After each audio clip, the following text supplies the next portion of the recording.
Sometimes Ekko finds himself wandering near where Vander's old house used to be, just like today. Going there is always bittersweet. Not to mention dangerous, but there are times when the call of the memories is too strong. The bar and the house were like a second home to him as a child. There's nothing left of that part of the building anymore. Vander's room is gone. His friend's bedroom dead and buried. Jinx bombed the place down a long time ago. Just like she and Silco burned Ekko's whole childhood to the ground. All that's left is the bar, and even that belongs to Silco now. Jinx never goes near the old part of the house herself. She only frequents the bar. The ghosts follow her everywhere anyway. Except that this day seems to be an exception. On his way back to the home base, Ekko sees her, hiding in the shadows, staring at the secret back door they used as kids. The surprise makes his feet so stiff he has to stop moving. He's wearing his mask and trying to be quiet, but she senses him anyway. Jinx whirls around, recognizes it's him, her body also stiffening. They both stare at each other, waiting for the other to make the first move. Ekko scans her body. It's been about a week since their last encounter, and apart from a small bruise or two, she looks to be okay.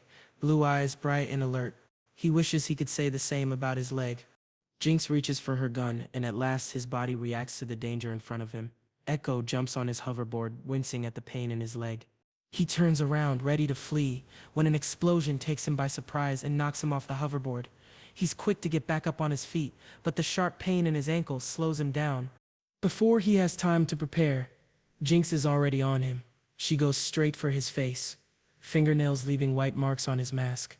The noise so screechy Ekko wants to cover his ears. Crying out, he tries to fight her off, but he's tired, so tired of fighting her every time they come across each other. This stupid mask! She manages to grab it and reveal his face, throwing the mask on the dirty ground. In the blink of an eye, Ekko is staring at the barrel of her loaded pistol, and he's not sure if he's going to make it this time. He tries his best to disarm her while she does her best to make sure her pistol is constantly aimed at his face. This is like dancing, isn't it? It really isn't, and Ekko wonders when she last had fun with anyone, fun that didn't involve killing people. He tries to kick her with his better leg. He misses, but the gun slips from her fingers and falls to the ground. Ekko wastes no time. He seizes her wrists, restricts her movement, because who knows how many bombs and grenades and other explosives she's got up her sleeve. Jinx screeches like an endangered species that knows it's going extinct. Ekko wrestles her to the ground and she ends up beneath him again, the memories of what happened on that cursed bridge flashing before his eyes. Their fight has plagued his mind for days. The last thing he wants is to hurt her like that again. Ekko knows he shouldn't focus on anything but her during a fight, and yet he looks down at his hands, remembering how it felt when his knuckles made contact with her nose, with her cheek, with her jaw. He spent hours washing her blood off his gloves. He can't do that again. Get off me! He does. They both jump back up, Ekko less gracefully. Jinx picks up her gun. They stare at each other, unsure what to do. Her eyes flicker to his injured leg, while Ekko is busy trying to figure out a way to escape the situation without having to fight her again. Jinx turns to her right and hisses to the air. No! I'm not! Let me think! Everyone has heard the rumors about how the daughter of Silco argues with herself and screams at ghosts when she thinks no one else is around to witness it.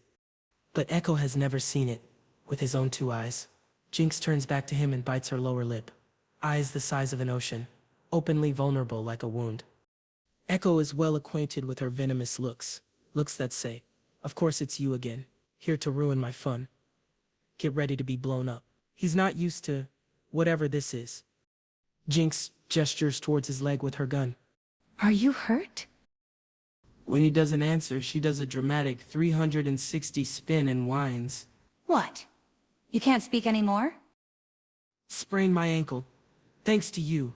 Well, you could have killed me when you had the chance. Air gets trapped in his throat. Death surrounding them. Finally accepting that he has to kill his childhood friend.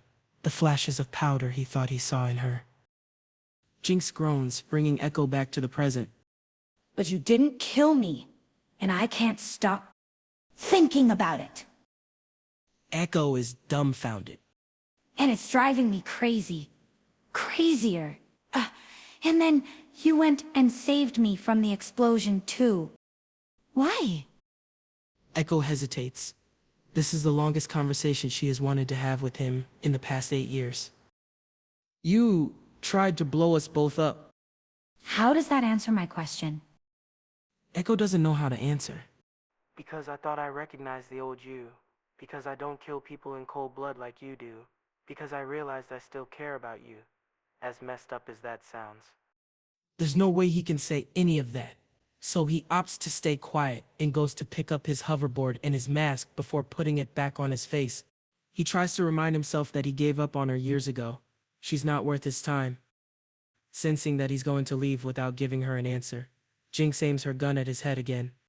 You look angry all the time. Did you know that, boy savior?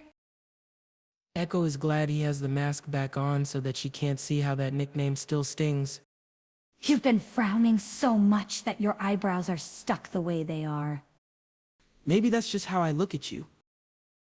Her face twitches, and he catches glimpses of both anger and hurt in her eyes. She has left a permanent bloody handprint on his soul, and he hopes he can return the favor.